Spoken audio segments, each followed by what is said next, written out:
We've seen numerous structures that are wiped clean to the foundation. Just like on the movie Twister, there's horses and stuff flying everywhere. I feel pretty lucky. Americans from every corner of this country will be right there with them, opening our homes, our hearts. I heard the roar. I grabbed my dog and went and laid down, and here we are now. I mean, it's destroyed. I was asking God to spare me, and He did. He saw fit to see me through to another day.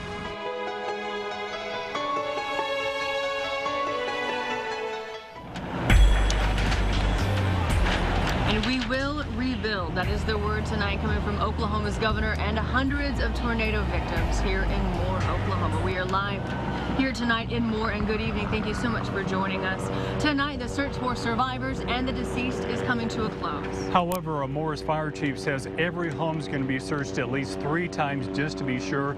Here is the latest casualty count tonight. At least 24 people were killed, including at least 9 children. Now says it was an EF5 tornado with winds topping 200 miles an hour. Now the sun is shining here in Moore right now, but for most of the day it was flat out miserable. The rain was just pouring down, and that's when we met with one family who was just starting to pick up. Tell me what the process is today, just trying to clean up. How do you even start? Like, at first we were just, you know, picking at the little things, and then just the backyard is worse, and so we're just dreading it. We're just like, okay, well, if this isn't enough, then just taking it to the backyard, just like, oh my gosh, I have a whole new day. Yeah. I noticed that you have a lot of friends and family here. Yeah. What's that like, knowing that so many people have come to your rescue? It's actually pretty heartwarming. I was admiring young Mackenzie cleaning up the yard from afar. You're doing a great job.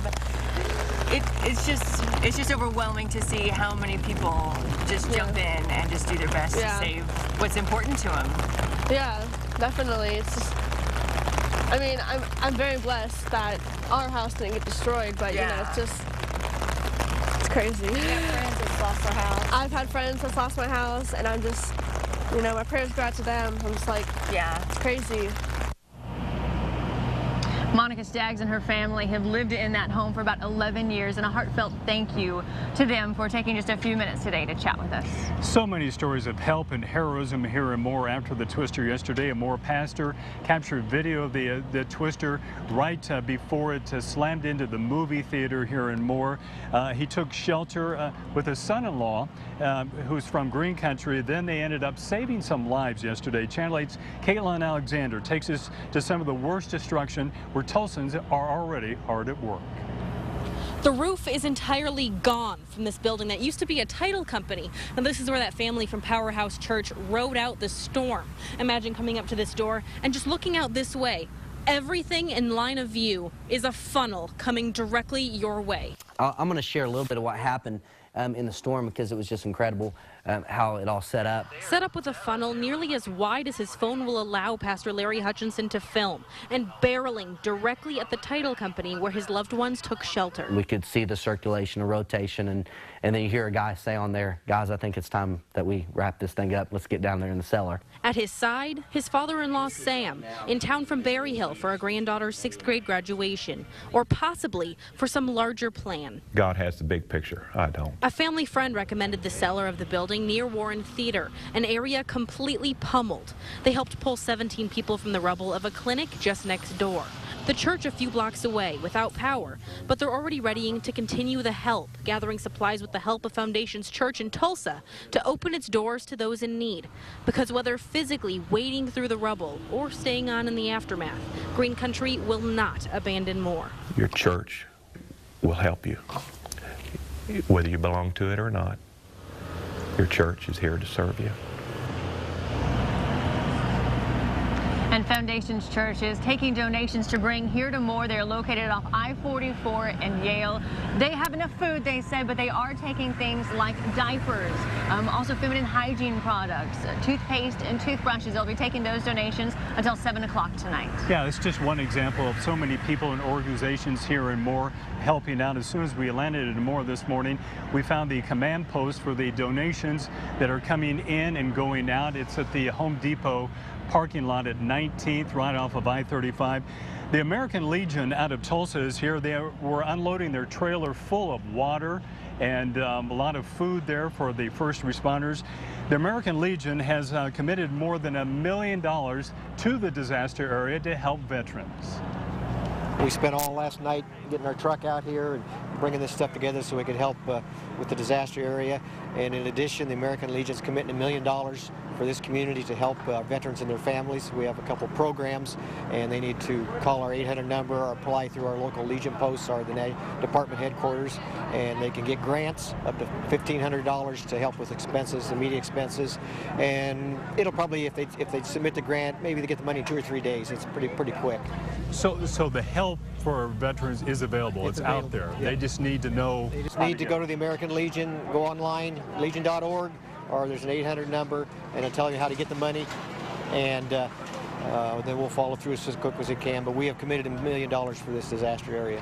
How does it make you feel to help out like this? Oh, it's fantastic. I mean, the Legion is very considerate of the veterans, and we want to take care of them and their families and whatever we can do, because everybody knows what the veterans have done for this country. $1 million, so the help is out there for the veterans touched by this disaster. Let's head back to Tulsa right now to get the latest on the weather in northeastern Oklahoma. Let's check in with Chief Meteorologist Jennifer Zeppelin. Jennifer. Hey guys, yes, as we take a look at our situation here, we have seen significant or heavy rainfall through a large portion of the day, and even severe thunderstorms breaking out over the area. But we're going to go ahead and walk back over time, show you some of the video coming in from one of Tulsa Channel 8 storm chasers, John Haverfield. He was right on top of this monster storm as that tornado formed over Moore, Oklahoma, and ripped across that area. You can see the debris field, the debris being caught up in those winds, as Mark and Kristen were talking about, now an EF5, which means winds in excess of 200 miles an hour. When you think back on how many EF5s that we have seen in U.S. recorded history, this is the 59th EF5 that we have ever seen in the United States since 1950.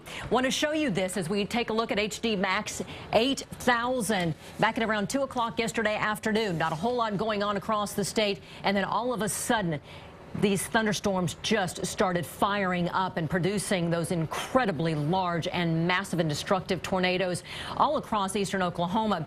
Over the last 48 hours, about a dozen reported tornadoes across the state of Oklahoma. And watch as we walk through time, we saw one big wave come through of severe storms, another wave coming through, and then we had another line building over Oklahoma City, pushing off to the east. And while the rain is now beginning to finally taper off across the area, and the most significant portion of the storm is moving out, we'll start to see clearing skies, and that rain, that heavy rain threat, is starting to push out of southeastern Oklahoma. Some areas over the last 24 hours have received over 4 inches of rainfall. We'll have more on those totals and what's in store for your Memorial Day weekend forecast here in just a little bit. Charles? Thanks a lot, Jen. At least 3 dozen emergency responders from Tulsa are in Moore right now helping with the recovery efforts. Briefings were held this afternoon. That request came from the State Department of Emergency Management. The contingency from Tulsa includes the Sheriff's Office, Tulsa Police, and fire personnel. We're loading up, and we're going to take 7 team members from the police department down to Moore, Oklahoma, where we're going to plug in and help with the command post of coordinating the response there at Moore. Now, some of the crews are expected to stay in Moore until at least Friday or longer if they are needed. And the relief efforts for the tornado victims, as you might expect, are ongoing. The Salvation Army and the Red Cross are always good starting points for your donations. But as Channel 8's Yvonne Lewis explains, there are other ways we can help as well. The images from the tornadoes always compel people to give. But how do you know what's the best way to help out? We've come to the Red Cross for answers. 10 years and 5 gallons of blood later, I've got O positive, which is a common and universal. Tom Hardesty knew he had to do something. Some people give green, he gives red. So I said, I think I'll go in and start doing it again. So here I am. Whether your giving is red or green, the giving is good. A financial donation allows the Red Cross to buy the supplies that are most needed for this specific disaster. Here's the issue with people giving items. It's storing, sorting, then distributing them. For disaster responders, immediate help is the priority. Watch as the Red Cross had an emergency of its own while we were there. And there are other areas surrounding that, and even some areas right here in Tulsa, our generator will kick in. For the Red Cross, it's also hoping the donations will keep coming in. It's the juice, like the generator, that keeps their services running. Every donation is appreciated, but we just encourage people to think ahead and maybe plan for helping out down the road a little bit when some of this initial goodwill has already been expended. We provided information about the Red Cross and how to help on our website. Just go to KTUL.com. In East Tulsa, Yvonne Lewis, Tulsa's Channel 8. Well, the Red Cross is making giving easy. If you want to help with a $10 donation, just text the word Red Cross, that's one word, to 90999. That's 90999. The Oklahoma City Thunder and their star Kevin Durant are both making $1 million donations to the tornado relief effort. Durant is pledging his $1 million in matching donations to the Red Cross. He's told his 4 million Twitter followers he'll donate when they pitch in.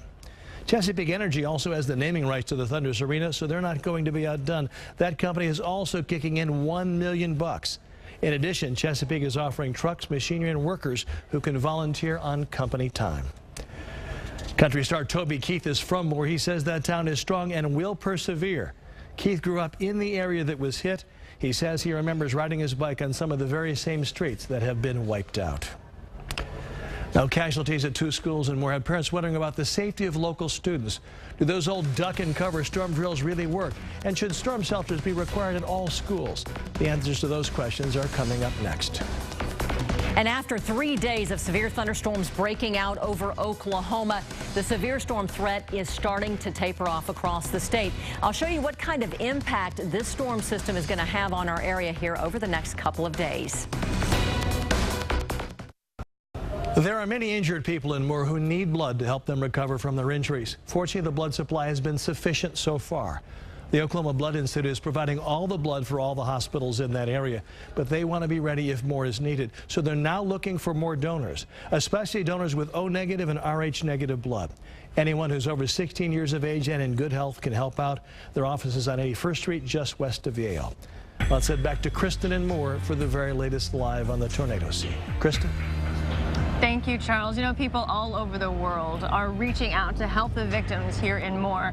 Probably the most heartbreaking are those who lost their lives at such a very young age. 2 elementary schools took a direct hit from this massive storm, Briarwood and Plaza Towers. 7 children died at Plaza Towers, and we were told the walls at both schools were either flattened or just blown away. With 2 schools ruined and many students either killed or injured, some parents are asking today, how safe are our schools? Channel 8's Ethan Calloway brought the question to a local school leader today and got her answer. After Monday's devastating tornado in Moore, if a tornado were to hit a school in your community, would your kids have a truly safe place to go? It's a question that's on a lot of parents' minds. How well protected are students in Oklahoma's schools? Right now, students at most schools in our area practice the crouch and cover drill during tornado warnings.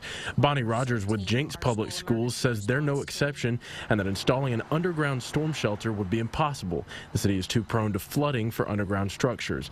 Even with roadblocks like this, Rogers says preparation is the key to safety. But even with every possible precaution taken, there's no way to really be 100% protected. It's one of those things that if a tornado of that magnitude were to hit, unless you're underground, it's difficult to have a place that would be perfectly safe. And Rogers says the school board trains staff every 2 years to be prepared for scenarios just like the one we saw yesterday in Moore. In Jenks, Ethan Calloway, Tulsa's Channel 8. All right, thanks, Ethan. Ethan also spoke to Broken Arrow schools today about their safety procedures. Unable to talk on camera. They said they were busy evaluating their own safety procedures, saying faculty and staff are on edge after what happened yesterday. And I know a lot of you all have questions about the above ground storm shelters. We are going to be asking and looking around to see if they held up in this massive storm. For now, let's check in with Chief Meteorologist Jennifer Zeppelin. Jennifer. Thanks, guys. Yes, as we take a look, I mean, it has still been a significant severe weather outbreak even today.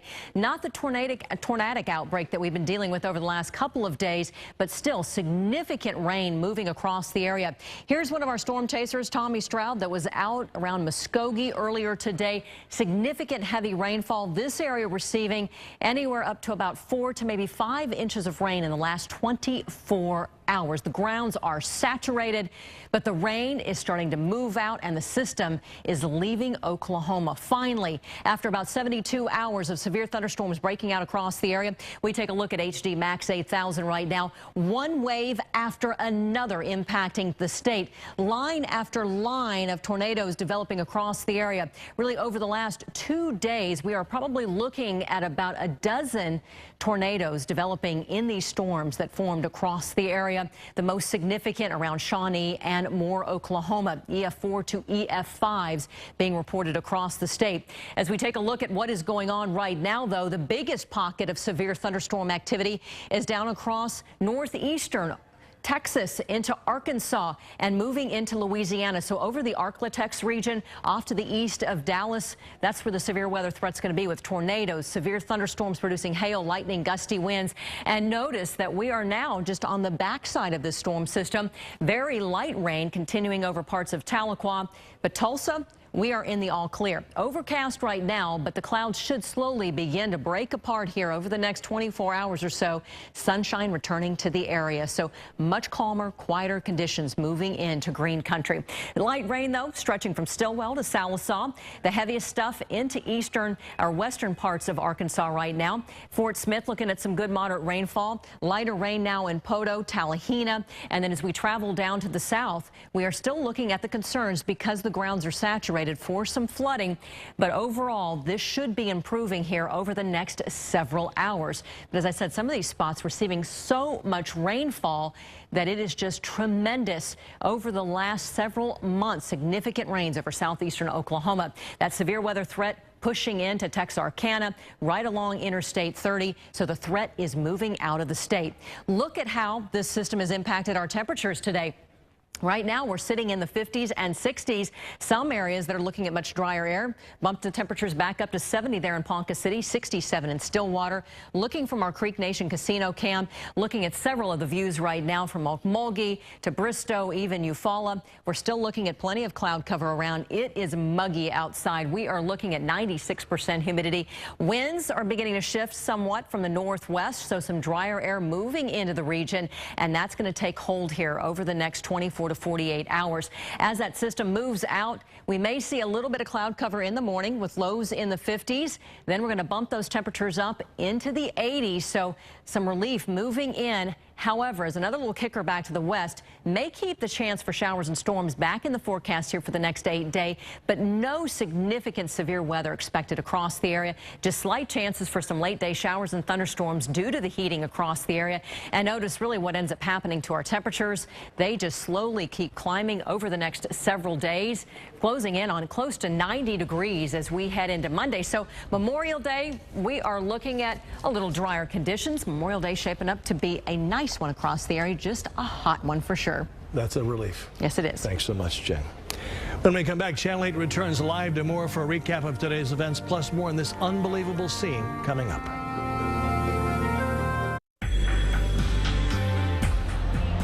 Incredible images are coming out of Moore, Oklahoma. 10 bowling pins are still standing, though much of the town was leveled by Monday's powerful tornado.